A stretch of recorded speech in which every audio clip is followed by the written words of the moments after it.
Hello viewers, welcome to my YouTube channel. 2023-24 উচ্চ মাধ্যমিকের এবিটিএর test paper থেকে আবারও একটা পেজের এমসিকিউ, এসএকিউ এবং গ্রামার নিয়ে চলে এসেছি। তোমরা যদি চ্যানেলে নতুন হয়ে থাকো অবশ্যই কিন্তু সাবস্ক্রাইব করে বেল বাটনটা প্রেস করে রাখবে, যাতে করে আমি যখনই ভিডিও দেবো তোমাদের কাছে নোটিফিকেশন পৌঁছে যায়। আর ভিডিওগুলো ভালো লাগলে প্লিজ একটু লাইক শেয়ার করো। তোমরা অনেকেই চাইছো অনেক কিছুই, সবগুলোই দেওয়ার চেষ্টা করব। আমি দিয়েও দেবো, আগের বারেও আমি দিয়েছিলাম সমস্ত কিছু এবিটিএর টেস্ট পেপার থেকে, আনসিন, এসএকিউ, এমসিকিউ, গ্রামার এবং রাইটিং সবই দেবো। তোমরা একটু ধৈর্য ধরে দেখো। এসে ব্রড কোয়েশ্চেনও আমি করিয়ে দিয়েছি অনেকগুলোই, আবারও করিয়ে দেবো। তো যদি না দেখে থাকো, ওই আগের যে ভিডিওগুলো দেখে দিয়েছি, তার জন্য এই ভিডিও ডেসক্রিপশন বক্স দেখো, সেখানে সব লিঙ্ক পাবে প্লেলিস্টে। একটা ভিডিওতে আমি প্রত্যেকটা যতগুলো পেজ আছে সমস্ত পেজের একসাথে এমসিকিউ এর ভিডিও দিয়ে দিয়েছি, সেটারও লিঙ্ক এই ভিডিও ডেসক্রিপশন বক্সে দেওয়া আছে, দেখে নাও। আজকে আমি 99 নম্বর পেজের এমসিকিউ, এসএকিউ আর গ্রামারটা করাবো। Prose section. The narrator in the eyes have it wanted to hide. The eyes have it a narrator কি লুকিয়ে রাখতে চেয়েছিলেন, that he was deaf, that he was dumb, that he was blind, that he was shy. সে যে অন্ধ সেটাই লুকিয়ে রাখতে চেয়েছিলেন, তাহলে option C. Adversity always presents opportunities for. Adversity সবসময় অপরচুনিটি দেওয়া, সুযোগ দেয় কিসের জন্য? রেট্রোস্পেকশন, ইন্সপেকশন, সাসপিশন না ইন্ট্রোস্পেকশন? এটা হবে option D, introspection. In Mrs Jones house the boarders were. Mrs জোনসের হাউসে কতজন বসবাস করতো? Many in number, 1 in number, 10 in number, 2 in number. Many in number, কারণ সঠিক সংখ্যাটা বলা নেই, তাহলে অনেক জনের কথা বলা হয়েছে, তাহলে অপশন এ। তারপরে দেখো, the hermit was known all over the kingdom for his. চারিদিকে হারমিট কি জন্য পরিচিত ছিল? তার উইট, ওয়েলথ, স্ট্রেংথ না উইজডমের জন্য? তার উইজডমের জন্য, তাহলে অপশন ডি।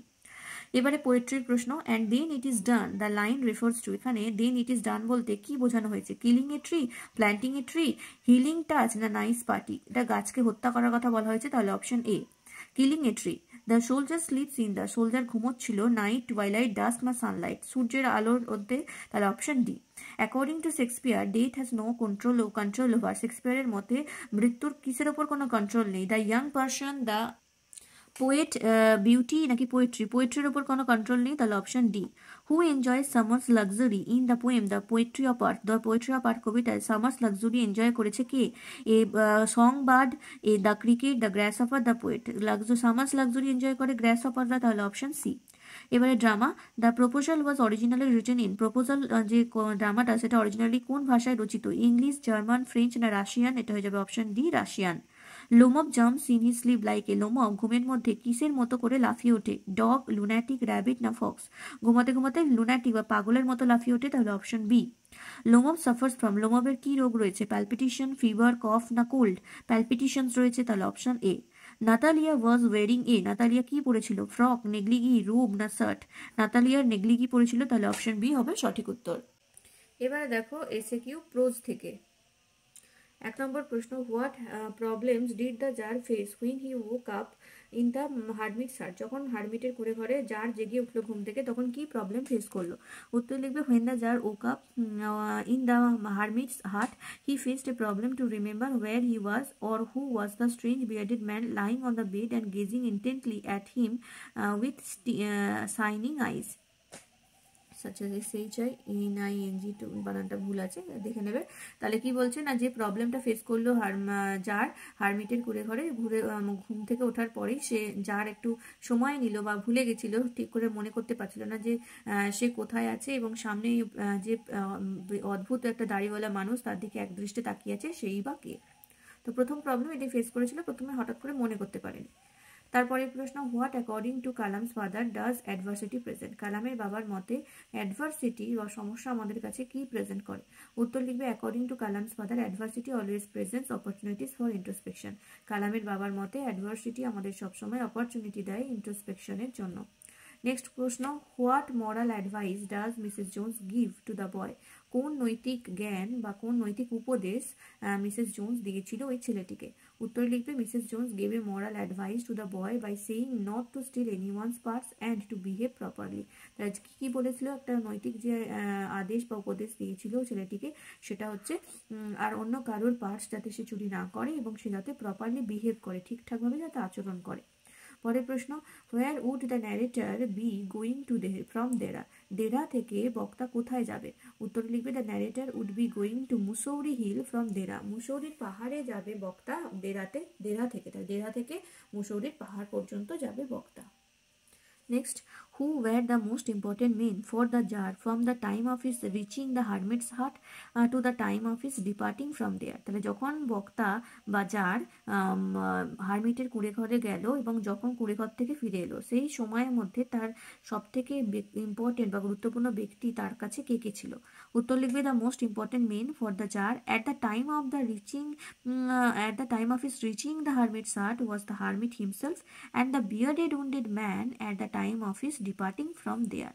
দুজন যে ইম্পর্টেন্ট ব্যক্তি ছিল জারের কাছে, সেটা হচ্ছে যখন সে জারের হারমিটের কুঁড়ে ঘরে গেল তখন তার কাছে গুরুত্বপূর্ণ ব্যক্তি ছিল হারমিট নিজেই, আর যখন হারমিটের কুঁড়ে ঘর থেকে সে জার বেরিয়ে এলো তখন তার কাছে গুরুত্বপূর্ণ ব্যক্তি ছিল ওই ক্ষতবিক্ষত দাড়িওয়ালা মানুষটি। পরের প্রশ্ন, why did Mrs Jones not ask personal details about Roger while he ate? খাওয়ার সময় কেন মিসেস জোন্স রজারকে তার পার্সোনাল প্রশ্ন করলো না? উত্তরে লিখবে Mrs Jones did not ask personal details about Roger while he ate because she did not want to embarrass him or make him feel ashamed. তাহলে পার্সোনাল বা ব্যক্তিগত কোনো প্রশ্ন মিসেস জোন্স রজারকে করেনি, কারণ মিসেস জোন্স চেয়েছিলেন যাতে করে সে কোনো প্রকার এম্বারেস ফিল না করে এবং কোনোভাবে লজ্জা না পায়, সেই জন্যই কোনো পার্সোনাল প্রশ্ন করেনি। পরের প্রশ্ন, what does Kalam remember as one of his most vivid memories? তার একটি স্মৃতি হিসাবে, ভিভিড স্মৃতি হিসাবে কালাম কি মনে করতে পারে বা কি মনে রেখেছে? উত্তরে লিখবে one of his most vivid memories Kalam remembered is that his father and the high priest of Rameswaram temple each in their traditional attire discussing spiritual matter. যে স্মৃতিটা মনে পড়ে কালামের সেটা হচ্ছে তার বাবা এবং রামেশ্বরম মন্দিরের যে প্রধান পুরোহিত তারা দুজনেই তাদের ধর্মীয় পোশাকে ধর্মীয় আলোচনা করতো। এই যে স্মৃতি, এটাই কিন্তু কালামের ভিভিড মেমোরিতে রয়ে গেছে। পরের প্রশ্ন, when the girl moved from the narrator in order to leave the train, what lingered behind? যখন মেয়েটি ট্রেন থেকে নামার জন্য আস্তে আস্তে নেমে সরে যেতে থাকলো বক্তার কাছ থেকে, তখন কি ছেড়ে গেছিল, মানে কোন গন্ধটা বা কোন জিনিসটা তখনও থেকে গেছিল? উত্তর হবে only the scent of the perfume still lingered behind when the girl moved from the narrator in order to leave the train. Train থেকে নামার জন্য যখন মেয়েটি বক্তার কাছ থেকে সরে গেল তখন তার পারফিউমের যে গন্ধ সেটাই তখনও থেকে গেছিল সেই জায়গায়। এবারে চলে আসবো পোয়েট্রি সেকশনের এসএকিউতে। 1 নম্বর, what has the tree absorbed for years? গাছ বহু বছর ধরে কি সংগ্রহ করছে? উত্তরে লিখবে the tree has absorbed sunlight, air and water for years. তাহলে সূর্যের রোদ, বাতাস এবং জল, এই তিনটে জিনিসকে গাছ বছরের পর বছর ধরে অ্যাবজর্ব করছে, শুষে নিচ্ছে। পরের প্রশ্ন, what are the two ways by which there will be inevitable decline of fairness as stated by Shakespeare in sonnet number 18?